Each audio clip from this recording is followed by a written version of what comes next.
Domicile certificate यानी मूल निवास प्रमाण पत्र कहें या निवास प्रमाण पत्र कहें, इसे कई नामों से जाना जाता है। इसके बारे में हम जानेंगे, इसे घर बैठे बैठे किस तरीके से अप्लाई कर सकते हैं, किस तरीके से इसे बना सकते हैं, कितने दिनों का प्रोसेस है।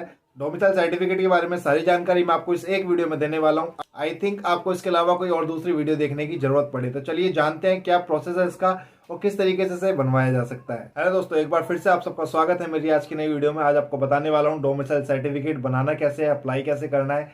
इन सबसे पहले मैं आपको बताना चाहूंगा कि इसके अंदर डॉक्यूमेंट्स क्या क्या लगेंगे, जिससे आपको आसानी हो जानने में और बनाने में कि आप अपना डोमिसाइल सर्टिफिकेट खुद भी बनवा सकते हैं, अप्लाई कर सकते हैं। डॉक्यूमेंट्स में सबसे पहले आपके पास होना चाहिए आपका आधार कार्ड या कोई भी एक ऐसी आईडी जो आपकी आइडेंटिफिकेशन प्रूफ करती हो, जैसे वोटर आईडी कार्ड या आधार कार्ड।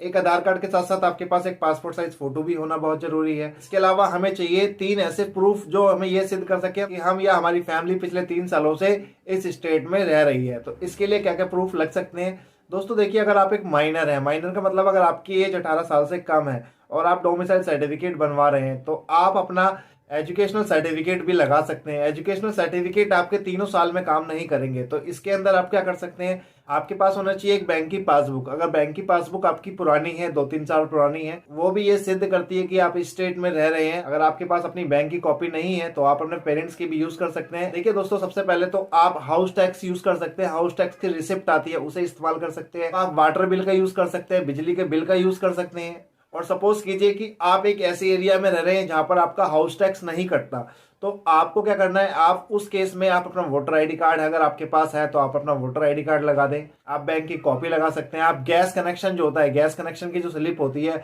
उसका इस्तेमाल कर सकते हैं। और साथ ही आप अपने एजुकेशन जो डॉक्यूमेंट है, जैसे 10th या 12th क्लास की मार्कशीट या सर्टिफिकेट, इनका भी इस्तेमाल आप कर सकते हैं। तो ये थे कुछ जरूरी डॉक्यूमेंट जो हमें ये सिद्ध कराते हैं कि हम पिछले 3 सालों से दिल्ली के अंदर रह रहे हैं। तो चलिए प्रोसेस को शुरू करते हैं और जानते हैं किस तरीके से हमें फॉर्म को अप्लाई करना है और कितना इसमें टाइम लगेगा, कितने वक्त में हमारे पास ये बन के आ जाएगा। चैनल पे नए वीडियो देख रहे हो, फटाफट चैनल को सब्सक्राइब कर, ऐसे ही महत्वपूर्ण जानकारी मिलते रहे मेरे द्वारा। तो चलिए प्रोसेस को शुरू करते हैं और अप्लाई करके दिखाता हूँ किस तरीके से डोमिसाइल सर्टिफिकेट अप्लाई किया जा सकता है। अब एक चीज़ का ध्यान रहे, आप किसी भी और राज्य से बिलोंग करते हैं तो यहाँ पे ई डिस्ट्रिक्ट के साथ टाइप कर सकते हैं जो भी आपका राज्य है। जैसे आपका राज्य है उत्तराखंड या यूपी, जो भी आपका राज्य है, अगर आपके यहाँ ई डिस्ट्रिक्ट वर्क कर रहा है, वैसे मोर देन राज्यों में वर्क करता है, अगर आपके यहाँ भी वर्क कर रहा है तो आप ई डिस्ट्रिक्ट से ही अपना काम कर सकते हैं ईजिली। तो मैं आपको फिलहाल दिल्ली का बनाना सिखा रहा हूँ, लेकिन आप सेम चीज़ अप्लाई कर सकते हैं अपने किसी भी राज्य में, ठीक है। तो चलिए प्रोसेस शुरू करते हैं। इस तरीके से ई डिस्ट्रिक्ट का आपको होम पेज देखने को मिलेगा। अब यहाँ पर ऊपर सबसे ऊपर आ रहा है न्यू यूज़र। अगर आप इस पर क्लिक करते हैं तो आप अपनी आईडी क्रिएट कर सकते हैं, नई आईडी। अगर आप पहले से आपके पास आईडी है तो रजिस्टर्ड यूज़र लॉगिन पे क्लिक करें। पहले मैं आपको न्यू यूज़र दिखा देता हूँ। तो ये किस तरीके से न्यू यूज़र आपको सेलेक्ट करना है, यहाँ पे आप आधार कार्ड नंबर डालेंगे, आधार कार्ड सेलेक्ट करके फिर कैप्चा डालेंगे। देन इसके बाद यहाँ पे टर्म एंड कंडीशन पे क्लिक करके क्लिक हियर लॉगिन पे क्लिक करेंगे तो आपकी बेसिक डिटेल भरने के लिए फॉर्म खुल जाएगा, ठीक है। अगर फॉर्म नहीं खुलता, आधार कार्ड नंबर शो होता है बीच में बिलिंग करता हुआ, तो आपका क्या है कि आईडी पासवर्ड पहले से बना हुआ है, उसे अब आपको लॉगिन करना है। और अपना आईडी पासवर्ड आप भूल चुके हैं तो फॉरगेट किस तरीके से करना है उसका लिंक भी मैंने ऊपर आई बटन पे दे दिया है, उसे जाके चेक कीजिए किस तरीके से फॉरगेट होता है पासवर्ड, आपको पता लग जाएगा। Simple as that. यहाँ पे डेट ऑफ बर्थ डालिए, मोबाइल नंबर, कैप्चा और कंटिन्यू। इस तरीके से फॉरगेट होता है, चेक कर सकते हैं जाके, ठीक है। मैं होम पेज पे आता हूँ, लॉगिन करता हूँ। जिन पर्सन का मैं बना रहा हूँ उसका पहले से बना हुआ है आईडी पासवर्ड, तो मैं डायरेक्ट लॉगिन कर लेता हूँ। तो कुछ इस तरीके से हमें इंटरफेस देखने को मिलेगा लॉगिन करने के बाद। देन अगर आप किसी बच्चे का बना रहे हैं जो माइनर है, 18 साल से कम एज है उसकी, तो उसके लिए क्या करना पड़ेगा, आपको यहाँ प्रोफाइल सेक्शन पे आना है। यहाँ पे आपको चेक कर सकते हैं, यहाँ पे माइनर प्रोफाइल सेक्शन दे रखा है और यहाँ पर आप बच्चे का माइनर प्रोफाइल सेक्शन में जाके यहाँ बच्चे को ऐड कर सकते हैं। ऐड करेंगे सेम एज इट इज़, जैसे एक आप नई प्रोफाइल बनाते हैं उस तरीके से ही ये सेलेक्ट किया जाता है। यहाँ पे आधार कार्ड सेलेक्ट करेंगे, यहाँ पे बच्चे का आधार कार्ड नंबर डालेंगे, नाम डालेंगे, जेंडर वेंडर डालेंगे, इस तरीके से सारी डिटेल डाल देंगे तो आपकी जो बेसिक डिटेल है सब कवर हो जाएगी और आपके बच्चे का भी प्रोफाइल ऐड हो जाएगा इसके अंदर। अब इस प्रोफाइल ऐड होने के बाद जिस तरीके से आपका अप्लाई होता है सेम उसी तरीके से बच्चे का भी अप्लाई हो जाएगा, ठीक है। चलते हैं अब अप्लाई सेक्शन की तरफ। अप्लाई फॉर सर्विसों में, अप्लाई सर्विस में जाने के बाद हमें यहाँ पे फाइंड करना है डोमिसाइल, ठीक है। अब देखिए डोमिसाइल आ गया, इंश्योरेंस ऑफ डोमिसाइल। आपको किसी और टॉपिक पे भी वीडियो बनवानी है तो मुझे कमेंट करके पूछ सकते हैं। अगर इसमें कुछ ना समझ में आए तो भी मुझे कमेंट करके आप पूछ सकते हैं। ठीक है। तो यहाँ अप्लाई सेक्शन पे क्लिक करते हैं। जिस तरीके से यहाँ पे डिटेल देखने को मिलती है, insurance of domicile certificate executive magistrate या तहसीलदार से ऑथराइज करते हैं, और 14 डेज का ये मिनिमम प्रोसेस है आपका, ठीक है। अब नीचे आपकी बेसिक डिटेल आ जाएगी, आपको नीचे की तरफ आना है, फिर से आपको प्रोफाइल ओपन हो जाएगी, फिर से आपको नीचे की तरफ आना है।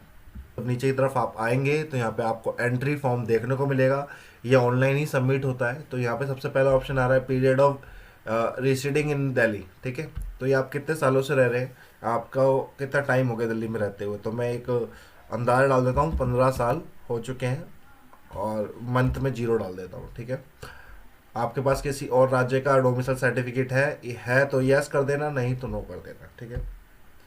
थर्ड ऑप्शन में बोल रहा है whether proof of continuous residence in Delhi for last 3 year available. तो आपके पास कोई ऐसा प्रूफ है जो ये सिद्ध कर सके कि आप पिछले 3 साल से रह रहे हैं दिल्ली के अंदर।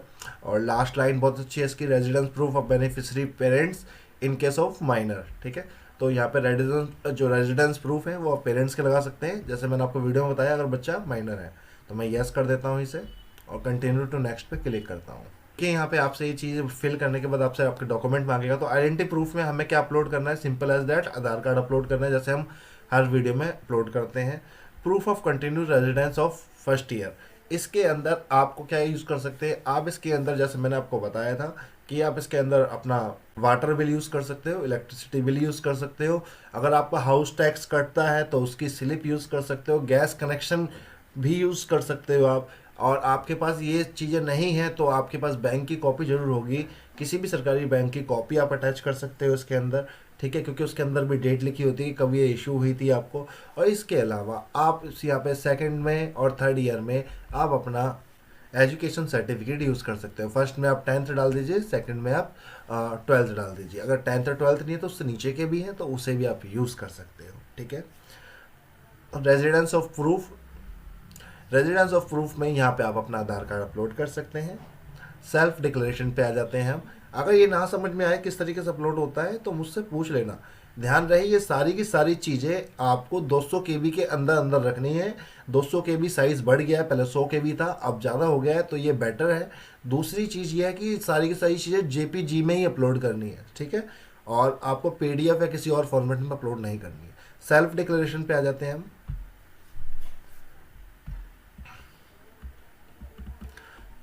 अब देखिए यहाँ पे सेल्फ डिक्लेरेशन दे रखा है आपको, यहाँ पे सेल्फ डिक्लेरेशन आपको सेलेक्ट करना है, अदर ऑप्शन पे जाना है, अदर डिपार्टमेंट का नेम सेल्फ डिक्लेरेशन ही आप लिख दें यहाँ पे एज इट इज़। देन उसके बाद यहाँ पे आपको सेल्फ डिक्लेरेशन फॉर्म देखने को मिलेगा नीचे की तरफ। अब इसे यहाँ पे अपना जाके अपने पीसी से प्रिंट कर लें, ठीक है, इसकी एक हार्ड कॉपी निकलवा लें, और नीचे की तरफ इसमें आएंगे तो नीचे यहाँ पे साइन आपको देखने को मिलेंगे। अगर आप बच्चे हैं, मतलब आप 18 साल से कम है, माइनर है, तो यहाँ पे पेरेंट्स के सिग्नेचर होंगे, और आप 18 साल से ऊपर हैं तो आप अपने सिग्नेचर कर सकते हैं। आप ब्राउज करना है इधर जाके और अपलोड हो जाएगा। इसके बाद यहाँ पे क्लिक करना है, यहाँ अपलोड सेक्शन पे आपको क्लिक कर देना है, ठीक है। ठीक है, से देखिए आपका डाटा अपलोड हो जाएगा, लिखा जाएगा document has been upload modify successfully, ठीक है। इसी तरीके से हम सारे डॉक्यूमेंट अपलोड कर लेते हैं इनके।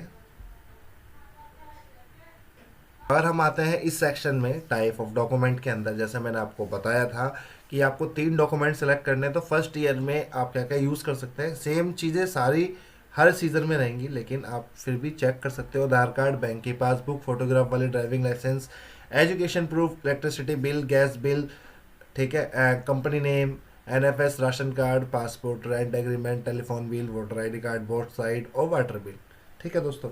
जैसे कि मैंने आपको वीडियो में बताया था, सेम एज इट इज़ सारी की सारी चीज़ें, इनमें से कोई भी आप एक चीज़ अपलोड कर सकते हो, और उसके बाद सेकंड में सेकंड चीज़ यूज़ कर लेना, थर्ड में थर्ड चीज़ यूज़ कर लेना, कोई प्रॉब्लम नहीं है। ना समझ में आए तो पूछ लेना, गलती मत करना। डॉक्यूमेंट अपलोड करने के बाद कंटिन्यू टू नेक्स्ट करेंगे। आप मॉडिफाई नहीं करना चाहते तो एज इट इज़ रहने दें, और मॉडिफाई करना चाहते तो इस ऑप्शन से जाके मॉडिफाई कर सकते हैं।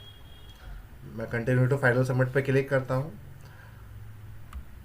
अब यहाँ पे आपका पूरा का पूरा फॉर्म खुल के आ जाएगा। इस फॉर्म को एक बार रीवेरीफाई कर ले, रीचेक कर ले कि आपने जो डाटा भरा है वो ठीक है या नहीं है, ठीक है। देन उसके बाद आप फाइनल सबमिट पे क्लिक करें। अब यहाँ पे एक OTP जाएगा आपके पास, उस OTP को यहाँ पे डाल दें। OTP आप डालने के बाद आपके पास एक स्लिप जनरेट हो जाएगी। तो देखिए फाइनल सबमिट हो गया है और ये स्लिप जनरेट हो गई है। अब इस स्लिप को आप संभाल के रखें, प्रिंट निकलवा लें और जो जो डॉक्यूमेंट आपने अपलोड किए हैं उन सभी डॉक्यूमेंट को ले जाकर आप अपने नज़दीकी जो भी आपका एसडीएम कोर्ट लगता है वहाँ जाके उन्हें वेरीफाई कराएं। 10 से 12 दिनों में ये ऑल प्रोसेस हो जाता है। आप अपनी वेबसाइट से ही डाउनलोड कर सकते हैं जहाँ से आप अप्लाई कर रहे हैं। ठीक है, आप अगर फिर भी कुछ ना समझ में आए तो मुझसे पूछ सकते हैं। चैनल को सब्सक्राइब करना बिल्कुल भी ना भूलें, ऐसी ही जानकारियाँ मिलती रहेंगी आपको मेरे द्वारा टाइम टू टाइम। मिलता हूँ नेक्स्ट वीडियो में एक और अच्छी जानकारी के साथ। तब तक के लिए जय हिंद, वंदे मातरम।